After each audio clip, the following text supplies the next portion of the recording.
And off the top at 6, we're learning more about one of the victims who died in last night's deadly boat explosion in Fort Lauderdale. Good evening, I'm Jim Barry. And I'm Naja Sherman. Thank you for joining us. CBS News Miami's Peter Dinch is live in Fort Lauderdale. He spoke to people who were there when that fire broke out.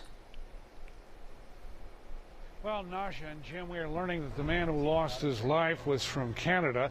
6 people were hospitalized, including 3 with traumatic injuries. Now, state investigators say that this boat exploded after its engines were started here at the Lauderdale Marina.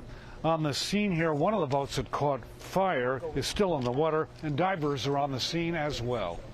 We got 2 boats on fire. These are the dramatic moments as Fort Lauderdale Fire Rescue arrives to battle the blaze. This is video from a camera mounted on a fire captain's helmet at the Lauderdale Marina. All right, back to the big one. Other new video shows how other firefighters responded and were challenged after this 37-foot vessel explodes.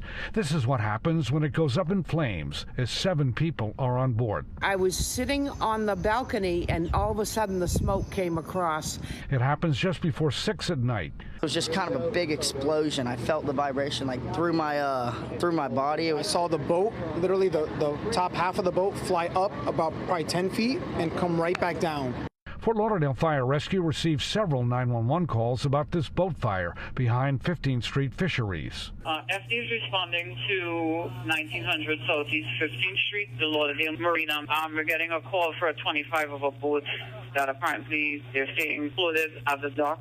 We do believe the boat was at the fuel docks near the fuel pumps. We're still determining was it actively fueling. That is unknown. This video shows how the first boat exploded and the flames quickly spread to a second boat. And I was trying to help that guy that was drowning. That I was panicking for him because he was going further and further from the dock. I did see the guy on the boat that was still on the boat while it was on fire, and the fire was getting bigger, and he was stumbling while he was trying to get off. He was bleeding from his mouth and he was bleeding from his arm. While 6 people were taken to the hospital, rescue crews searched for a 7th person who was missing. 41-year-old Sebastien Gauthier of Quebec was found dead hours after the blast. Now, the surviving victims have so far not been identified. A fire rescue spokesman says it's not known what caused this explosion. Authorities say this is an open investigation. We are live in Fort Lauderdale. Peter Dinch, CBS News, Miami.